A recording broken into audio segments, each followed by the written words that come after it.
Once upon a time, deep in the heart of an ancient jungle, where sunlight dripped in golden streams through the thick canopy, there existed a secret known only to the whisper of the wind.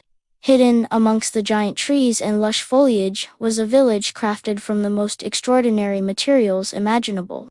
Gigantic mushrooms. Yes, this was the village of the Minikin, a civilization so diminutive that the tallest amongst them didn't exceed the length of a human hand. Their world was one of towering toadstools and curled fern slides, of dewdrops sparkling like diamonds and butterflies as big as kites. Each mushroom home was a marvel of design, carefully hollowed out and adorned with vibrant colors. Glowing moss served as their light source, casting an ethereal glow that danced on walls of woven leaves, while sturdy vines formed ladders leading to the entrances. Each house was a testament to the ingenuity of its inhabitants. Inside, soft beds were made of flower petals and clothing was stitched together from petals and spider silk. The Minikin were a merry folk. Their days were filled with simple pleasures. Tiny hands would gather dewdrops, fashioning them into shimmering necklaces. Boys would race down the curving slides of ferns, shrieking with laughter as they went. And in the evenings, as fireflies began their nightly dance, the elders would share stories of the jungle's history under lanterns made from the fireflies' glowing bodies. At the heart of their village stood the grand mushroom, a colossal white-capped toadstool that dwarfed all others. It was here that the council, led by the venerable Elder Porin, would deliberate on matters vital to their mushroom kingdom. Elder Porin was a Minikin of wisdom and caution, for he knew the jungle, while magnificent, was also unforgiving. Its beauty concealed dangers as real as the sun in the sky. One day, while gathering nectar from the trumpet flowers, a young Minikin named Lyra stumbled upon a peculiar sight. A trail of broken twigs and crushed leaves led directly towards their unsuspecting village. Fear pricked at her like a thorn. Could it be the long-tailed lizards from the south, or perhaps the cunning jungle fox? Racing back to the village, she sounded the alarm, her heart pounding like a drum. As dusk settled, painting the sky in hues of orange and purple, the council convened under the grand mushroom. "It's the lizard, I'm certain," exclaimed one, his voice trembling.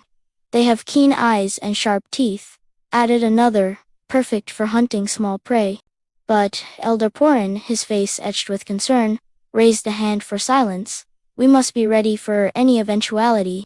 Whatever comes, we must face it together." With that, the Minikins set about preparing for the worst. They hung nets woven from tough vine fibers across the narrow paths, placed sharp thorn spears at the entrances to their houses, and implored the fireflies to illuminate every nook and corner of their village. Then they waited, their small bodies huddled together for comfort, their eyes wide with anticipation of the coming danger.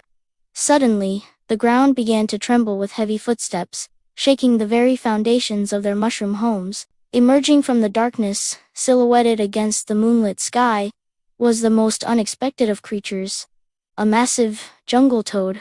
Its eyes glowed like twin moons in the darkness, and its heavy eyelids drooped over them like age-old curtains. Taking in the scene before him, the toad hopped closer to the brightly lit village. The Minikin scattered in terror, their shrill cries echoing through the trees. But, amidst the chaos, Lyra, her heart pounding in her chest, remembered the words of Elder Perron.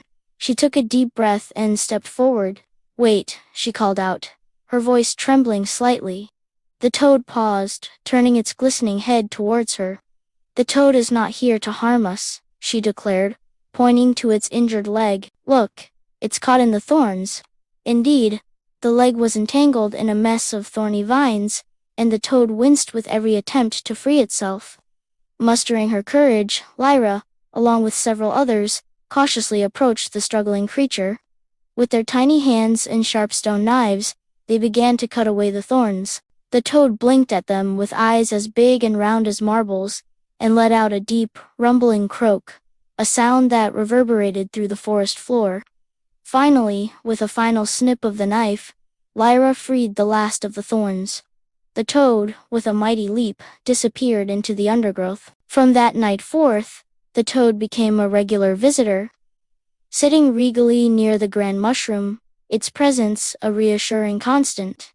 The children delighted in climbing on its back, shrieking with glee as it gave them rides across the fernfields. The Minikin learned that day that not all that is different is dangerous, and sometimes the greatest dangers can become the greatest allies.